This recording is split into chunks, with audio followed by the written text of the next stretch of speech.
চিংড়ি মাছের এটা খেতে সেই স্বাদ এবং সেই বড়। এই দেখো, এটা হচ্ছে চিংড়ি মাছ, তো বেসন দিয়ে এটাকে ভেজেছে আর আমরা খাচ্ছি। এটা হচ্ছে হোটেল শেরে পাঞ্জাব বারাসাতের এখানে। এটা কি মটন? এটা কি বাটার নান, মানে গার্লিক নান। এটা প্রন রাইস, এটা বড় এটা অমৃতসরি ডাল, এটা গ্রিন স্যালাড প্লেট। কি নাম? প্রন পাপুন।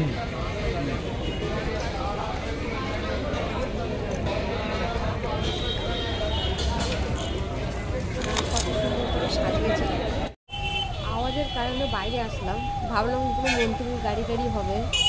প্রায় 10 মিনিট হয়ে গেল এখান থেকে এই হুটার দিচ্ছে, আওয়াজ করছে না। তো বাইরে এসে দেখি না এগুলো অ্যাম্বুলেন্স। আমি এটা ভাবছি যে পশ্চিমবঙ্গ বা অন্য কোনো রাজ্যে মন্ত্রীর গাড়িকে এতক্ষণ ওয়েট করে রাখবে, এটা তো অসম্ভব।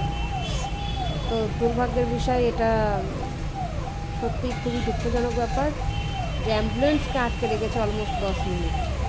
অ্যাম্বুলেন্সের ভিতরে যে পেশেন্টগুলো রয়েছে তাদের এক একটা সেকেন্ড, এক একটা মিনিট কতটা ইম্পর্টেন্ট সেটা যদি জানতো তাহলে মন্ত্রীর গাড়িকে দাঁড় করিয়ে রাখতো, অ্যাম্বুলেন্সের গাড়িকে দাঁড় করিয়ে রাখতো না। আজ পর্যন্ত কোথাও দেখেছেন আপনারা মন্ত্রীর গাড়িকে দাঁড় করিয়ে রাখতে বা ভিআইপি ব্যক্তির গাড়ি দাঁড় করিয়ে রাখতে? অ্যাম্বুলেন্স গাড়ি দাঁড় করানো যায়, কিন্তু কোনো মন্ত্রী বা ভিআইপি পার্সনের গাড়ি কিন্তু দাঁড় করানো যায় না।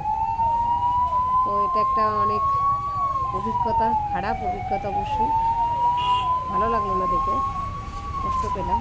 এই যে শেরে পাঞ্জাবের সামনে, কলকাতা বারাসাত শেরে পাঞ্জাবের সামনে মেন রোডে অলমোস্ট 10 মিনিট ধরে 3টে অ্যাম্বুলেন্স দাঁড়িয়ে আছে। তো তোমাদের সঙ্গে শেয়ার করলাম। যদি ভালো লাগে তাহলে সাবস্ক্রাইব করো, লাইক